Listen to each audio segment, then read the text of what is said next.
Welcome, everyone, to this initial episode of a new podcast called Applicant to Alumni. My name is Mark Reddy, and I'm the Vice President of Enrollment Management at Olivet Nazarene University. And I'm Joel Johnson, Vice President of College Relations at Crown College. And we are so excited to have you with us today on this podcast. Basically, what we're going to be doing here is conversations about different topics in Christian higher education, ranging from applicants to alumni and how they all relate to their school. Very excited about this. Mark, why don't you share your background and how you got here? Yeah, it's kind of crazy, to think that here we are doing this podcast. When I originally started in education, I was a secondary education major, ended up teaching U.S. history and also English at the high school and middle school setting. Eventually moved into a role of athletic director. I coached multiple sports. I was in charge of the entire sports program in a high school setting, and then moved into being a head football coach. I was a dean of students, coached a bunch of sports through that stint, and found myself back coaching at my alma mater, Olivet Nazarene University, as a defensive coordinator of the football team. And that was super exciting. But what I found was I didn't have a lot of family time, right? So I thought, what profession can I jump into where I have more family time? And I ironically landed in college admissions. And I don't know if I have much more family time, but it's certainly been rewarding. I started off as a financial aid advisor for freshmen and their families coming into college, and just worked with them as they figured out the FAFSA and tried to know, how am I going to pay for this? All those crazy questions that families have, I got to deal with them. And then a couple of things happen, and I'm the vice president of enrollment. So I have the traditional and the non-traditional online master's programs. All of those things are fall under my purview now. And through that, I just really became passionate about higher education and leadership. And so now just kind of how those two worlds have collided and come together in a really cool way. And it just kind of brings me right to this point. That's great. And every day we talk, I'm more and more blown away by the similarities of our backgrounds. I also was a secondary ed major, got right into teaching, and I started doing PE at a Christian school. I was the athletic director, I literally coached every sport at the school. But I got to move on to the college level, and I coached college athletics for almost 15 years, baseball and soccer, and then high school sports for another 13. But at higher ed, I started in admissions like everybody else, a recruitment program manager, not at my alma mater, but it did lead me to various other roles. I was an assistant athletic director for several years and did that through student development. I've also been an adjunct professor, so I've been involved in academics. Most recently, I was the director of alumni relations at my alma mater, Southeastern University. So it's pretty neat to, at some point in your career, go back to your school. And then I just learned so much about getting alumni re-engaged and back with their school. And then it's led to my current position of Vice President of College Relations here at Crown.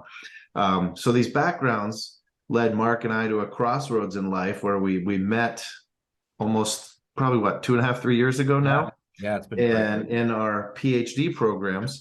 And we found that so much of our research was overlapping, and I was focusing a lot on alumni. Mark was focusing a lot on applicants and enrollment. And we kept noticing a lot of our stuff was crossing over, and it led to a lot of conversations, and we brainstorm ideas. And you want to jump in and kind of share some more how we got here? It's exactly the way Joel said it. It was interesting when we started our program, and the first time we met at residency, just through some quick conversation, we found, oh man, we have a lot of the same backgrounds. And, Joel, you mentioned you coached every sport. That's pretty impressive. But I also know at that level, if you're available and you say you'll do it, they'll take anybody. So yeah, wasn't good at them all. Right. But Just want to make sure we understand that. But as we had conversations and continued talking, we had so many similarities, and we were coming at issues from the different levels, whether it was admissions or alumni. We were dealing with students. We were just dealing with the students at different stages in their whole process. So we started talking, and we had a couple of times where we got to work together on projects, and we saw some similarities and some crossover. And it just became evident to us that a lot of the same issues that we dealt with in both of our areas Hundreds and hundreds of people out there are dealing with these issues in higher ed. Right. And we both like to talk. And so we thought, man, how cool would it be just to talk about all of these things? And that's Right. pretty much how this idea was born. Yep. And another thing we found was every school has a plan for their admissions department and enrollment. And then alumni has a plan for after they graduate. Right. What we didn't find a lot of was schools with intentionality from the enrollment, the entirety of the enrollment process, to then get to the registrar and to get to student life and then to get to graduation and then to be a part of the alumni association or whatever your school calls it. And there isn't a lot of great plans for doing that. And one of the end goals is to have someone be a lifelong relationship with what becomes their alma mater. And so that's just been a passion of Mark and I.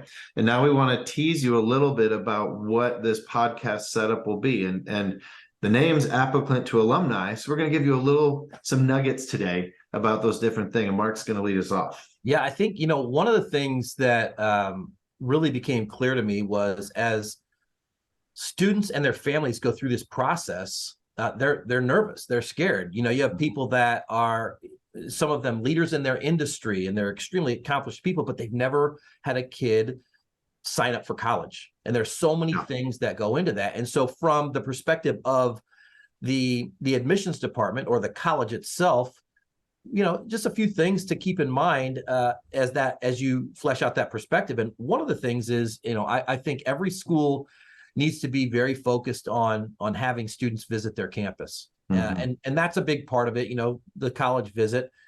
But I've got kids of my own, and I've done some of these campus visits. And I think there are times when you need to act like they're coming, right? When you have visitors coming over, you need to treat it like they didn't just ring the doorbell and you're shuffling around, throwing stuff under the couch and getting it into that room that nobody goes into.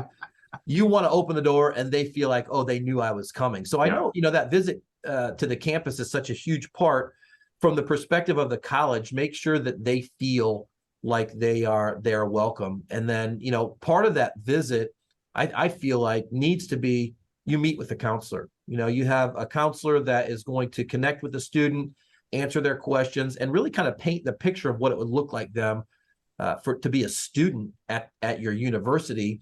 And then, a financial aid meeting. I took some visits with my children and never met with a financial aid person. And I had brochures and flyers and I could get on the website, but I didn't have that opportunity to connect with somebody and ask relevant and specific questions. And then what I found, and as I talked to students, was meeting with a professor. Such a huge part of it, because they want to know, who am I going to go see every week in class? Is this somebody that I can connect to? So when you're setting up visits, if you act like that they're coming, and then set up these counselor and financial aid visits, and then a professor visit, I think that's really powerful in connecting with students and just understanding that when families come to you, they have questions about student debt and leaving home, and there's so much information out there. As a university, you have an opportunity to craft a narrative that puts them right in there with you. And so I think it's important to have that whole package of a value proposition of why would I choose your school? So just, those are some things that we talk about. Yeah, that's great stuff. And it's interesting. And this shows exactly how our research carried over. So many of the points you made are 100% true of alumni.